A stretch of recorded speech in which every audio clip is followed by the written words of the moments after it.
hard-pressed to find someone who hasn't played Monopoly, but you might find even fewer people who know the true origins behind one of the world's most famous games. This was a fun one to uncover, Brittany. Those roots are right here in Illinois, and as I dug into the story, the game's true creator was decades ahead of her time.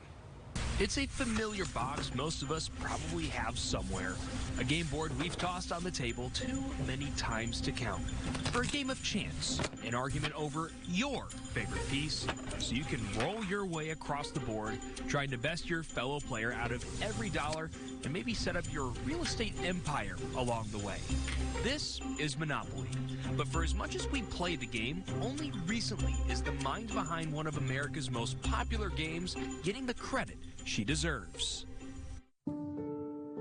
Just the fact that she never got royalties for any of it or acknowledgement even. I can't think of anything more frustrating than someone getting credit for something that you came up with. That's a very original idea. She absolutely thought this guy stole my idea. He's plagiarizing my game. The story of Monopoly lives in Macomb, Illinois. That's where Lizzie McGee was born and where Jock Headblade, Alan Nemec, and the team at Unforgettable Forgotonia have worked to get the real story out, starting with the board game that would soon morph into the classic we all know and love today.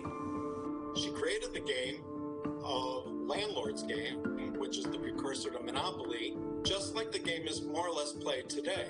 She thought that children playing that game would show the horrible aspect of being a monopolist. McGee wasn't just a creative mind. She was also way ahead of her time to keep her ideas protected.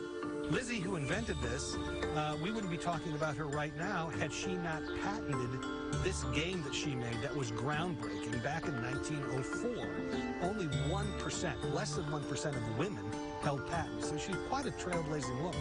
Her first Landlord's Game wasn't picked up by Parker Brothers, but its popularity took off across the country, inspiring Lizzie to tweak the game and file for a second patent that gave people more ways to play. This time the game had another set of rules.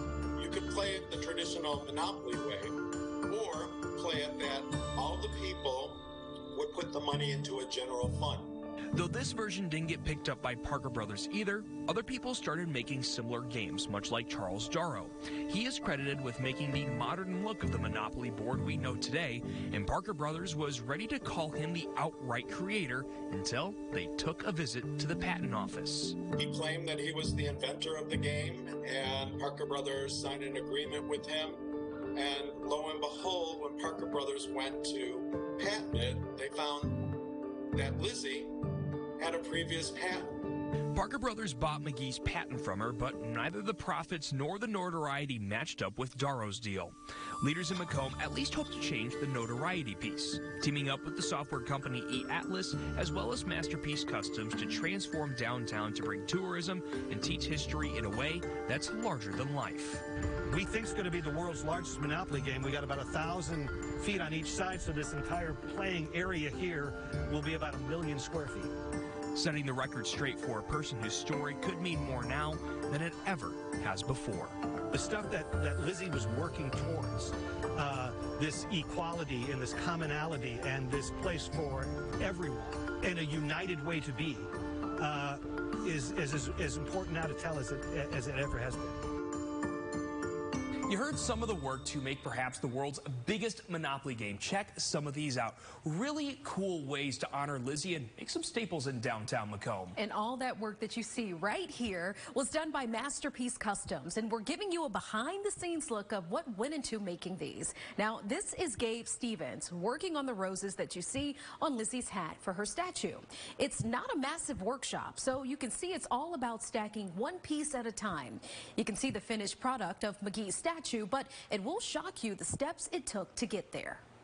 Besides ball bearings and a few pieces of round bar for the fingers, the entire Lizzie sculpture was made from flat bar that I bought. So small pieces at a time, you form it, and so this is turned into the Lizzie sculpture one piece at a time.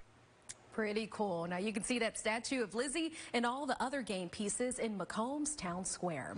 And it's not a bad time to visit Macomb and see the statue because McGee's birthday is this coming Thursday. It is also going to mark the big kickoff for Macombopoly that will also have a living, breathing connection to Lizzie. Now you've already seen the person on the left and heard some of his work researching McGee's life, and all of that work led him to find the person on the right. That is Erin Anderson, and Lizzie McGee is her great aunt. Anderson did some digging on her own even before the team at Macomb reached out to her, and seeing how much love and attention is being paid to her family member has her very excited to come out and visit Macomb for the very first time this week. We still can make life what we want and we can fulfill our dreams, and she probably had to push through a lot of barriers, not only as a woman, but I'm sure getting inventions like patented, get them out there, get them sold, get them created, and yeah, it's neat to know that it was possible then, it's possible now, and we can do anything that we work hard at, you know? The official finish is this Thursday at 11. It will shock. And the virtual game can be seen and played year-round. Good thing, because considering the weather we had today, it's a good thing that we can get a rain check whenever we need it. What are we looking at, Alex, for the future?